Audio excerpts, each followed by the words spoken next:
Jadi satu ketika seorang profesor di sekitar nilai ni telefon saya. Profesor ni satu fakulti dengan saya. Saya tak nak sebut nama lah. Dan mana-mana watak dalam cerita saya ni saya tak sebut nama. Sebab kita tak mahu dan kita nak menjaga apa kita panggil kerahsiaan masing-masing lah. Ya. Jadi profesor fakulti saya bidang ekonomi dia call saya. Ustaz, boleh tak Ustaz buat kertas kerja menjelaskan 3 perkara? Apa dia? Pertama, apa hukum baca bismillah secara jahar ataupun baca bismillah sebagai imam dalam solat.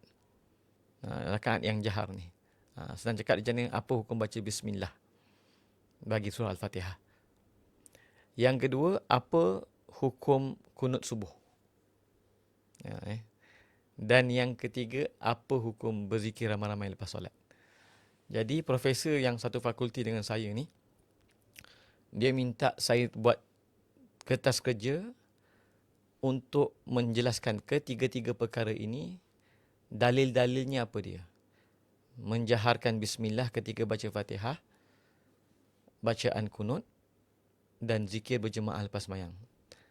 Dia kata saya nak bawa perkara ini dalam mesyuarat pentadbiran surau. Saya tanya kenapa Prof? Dia kata pagi tadi seorang pensyarah. Pagi tadi seorang pensyarah. Fakulti dirahsiakan, universiti dirahsiakan. Dia biasa tak jadi imam. Tapi pagi tadi dia naik jadi imam. Bila dia naik jadi imam, bila dia baca surah Al-Fatihah, dia tak baca bismillah. Maksudnya tak dengar dia baca bismillah. Ar-Rahmanir-Rahim. Dia terus Alhamdulillahirrabbilalamin. Satu. Yang kedua, dia tak baca kunut. Mudah dia tak baca kunut dan tidak pula melakukan sujud sahwi. Memang sengaja meninggalkan kunut subuh. Yang ketiga, lepas dia bagi salam solat subuh berjemaah, Assalamualaikum warahmatullahi wabarakatuh. Dia duduk sekejap je. Lepas tu dia pun bangun, pergi meninggalkan jemaah yang terpinga-pinga lepas solat subuh. Yang menjadi kebiasaan mereka berzikir lah.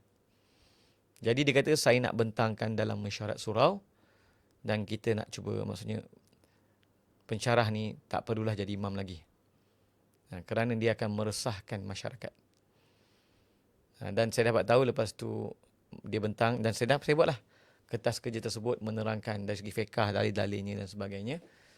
Maka saya bagi pada beliau, dia ucap terima kasih dan dia boleh bentang dan sebarkan dalam mesyuarat surau. Saya tak bagilah. Saya tak bagi pun dan bukan surau tu bukan karya saya pun. Tapi dinilai inilah. Lepas tu dia kata pihak surau, pentadbiran surau telah bersepakat untuk tidak membenarkan pensyarah ini menjadi imam.